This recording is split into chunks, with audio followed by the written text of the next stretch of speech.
Good morning girls. आज हम करेंगे वर्कशीट 31 जो कि है बेस चैप्टर मोशन। और आज जो हम टॉपिक करने वाले हैं उसका नाम है एक्सीलरेशन। आइए देखते हैं यहाँ पे क्या हो रहा है। देखते हैं कैसे टॉम अपनी स्पीड बढ़ा रहा है जेरी को पकड़ने के लिए, और जब यहाँ पे टॉम फिसल जाता है तो कैसे उसकी स्पीड कम हो जाती है और उसका डायरेक्शन बदल जाता है। एक और एग्जाम्पल देखते हैं। देखिए कैसे ये रिक्शा हाईवे पे चलते हुए अपनी स्पीड और डायरेक्शन को बदल रही है। इसका मतलब जब कोई बॉडी मोशन में होती है तो उसकी स्पीड, वेलोसिटी या फिर उसका डायरेक्शन बदल सकता है। इस बदलाव को हम क्या कहते हैं?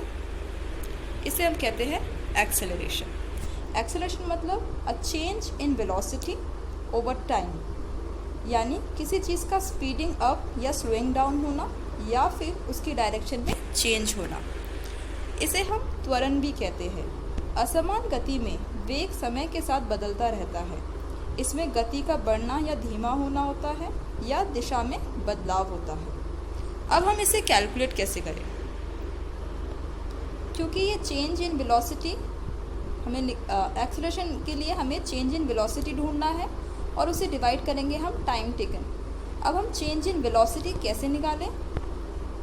चेंज इन वेलोसिटी है फाइनल वेलोसिटी, जिसे हम v कहते हैं, माइनस इनिशियल वेलोसिटी, जिसे हम u कहते हैं, और हम इस वैल्यू को डिवाइड करेंगे टाइम, जिसे हम t कह सकते हैं। Let's see again.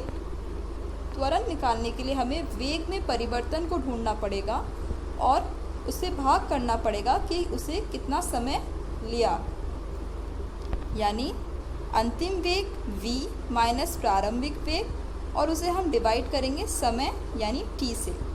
तो एक्सेलरेशन का फॉर्मूला क्या बना?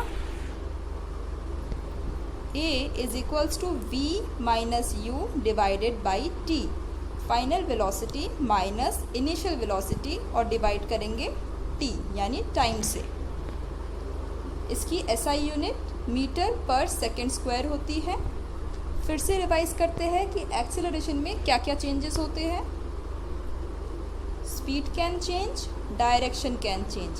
स्पीड या तो बढ़ सकती है या घट सकती है और डायरेक्शन भी बदल सकता है। एक्सेलरेशन दो टाइप की हो सकती है, पॉजिटिव यानी धनात्मक, नेगेटिव यानी ऋणात्मक। अगर हमारी final velocity v initial velocity u से बड़ी हुई तो वो पॉजिटिव एक्सेलरेशन होगी। अगर हमारी final velocity v initial velocity u से छोटी हुई तो वो नेगेटिव एक्सेलरेशन होगी।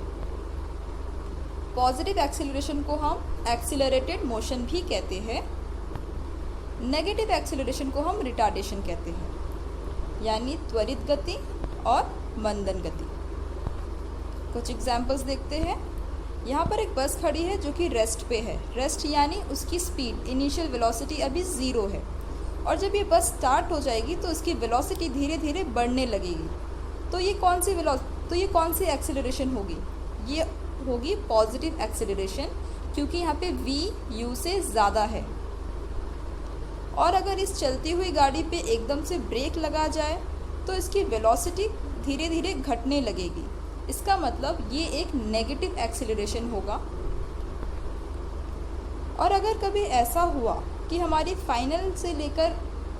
फाइनल और इनिशियल दोनों वेलोसिटी कांस्टेंट यानी सेम है, यानी उसमें कोई भी एक्सेलरेशन नहीं हो रहा, तो हम उसे ज़ीरो एक्सेलरेशन या फिर नो एक्सेलरेशन कह सकते हैं। एक्सेलरेशन यूनिफॉर्म और नॉन यूनिफॉर्म हो सकती है, यानी एक समान और असमान। देखिए कैसे ये गाड़ी जब मूव कर रही है तो हर एक सेकंड पर 1 मीटर पर सेकंड की वेलोसिटी से बढ़ती जा रही है। इसका मतलब ये एक यूनिफॉर्म एक्सेलरेशन है। हम यूनिफॉर्म और नॉन यूनिफॉर्म एक्सेलरेशन को ग्राफ के थ्रू शो कर सकते हैं। ऐसे ग्राफ को हम VT ग्राफ यानी वेलोसिटी टाइम ग्राफ भी कहते हैं। इसके x एक्सिस पर होता है टाइम और y एक्सिस पे होती है वेलोसिटी। आइए देखते हैं कि यूनिफॉर्म एक्सेलरेशन में क्या होता है। जब हम देख रहे हैं 1 सेकेंड का टाइम है तो वेलोसिटी है 20 मीटर पर सेकेंड, 2 सेकेंड पे 40 मीटर पर सेकेंड, 3 सेकेंड पे 60 मीटर पर सेकेंड, यानी इसकी वेलोसिटी समान रूप से बढ़ती जा रही है, तो इसको हम कहेंगे यूनिफॉर्म एक्सीलरेशन या फिर समान त्वरण। क्या आप इसका कोई एग्जाम्पल बता सकते हैं? अगर हम किसी ऊंचाई से किसी पत्थर को नीचे फेंकते हैं तो वो एग्जाम्पल होगा यूनिफॉर्म एक्सेलरेशन का। अब हम देखते हैं नॉन यूनिफॉर्म एक्सेलरेशन क्या होता है। अगर वेलोसिटी चेंज होती है पर वो समान तरीके से नहीं होती तो हम उसे नॉन यूनिफॉर्म एक्सेलरेशन या फिर असमान त्वरण कहते हैं। देखिए यहाँ पे 1 सेकेंड पे कुछ 5 मीटर पर सेकेंड की स्पीड है, 2 सेकेंड पे कुछ 25 मीटर पर सेकेंड की स्पीड है और तीसरे सेकेंड पे वो 60 मीटर पर सेकेंड है। यानी वेलोसिटी चेंज हो रही है पर असमान तरीके से हो रही है, तो इसे हम नॉन यूनिफॉर्म एक्सेलरेशन या फिर असमान त्वरण कहते हैं। और इसका एग्जाम्पल क्या हो सकता है? इसका एग्जाम्पल होता है जब हम किसी बिजी रोड पर कार चला रहे होते हैं तो हमारी कार की स्पीड बदलती तो है पर वो समान तरीके से नहीं बदलती। अगली क्लास में हम ग्राफिकल रिप्रेजेंटेशन करेंगे। Thank you.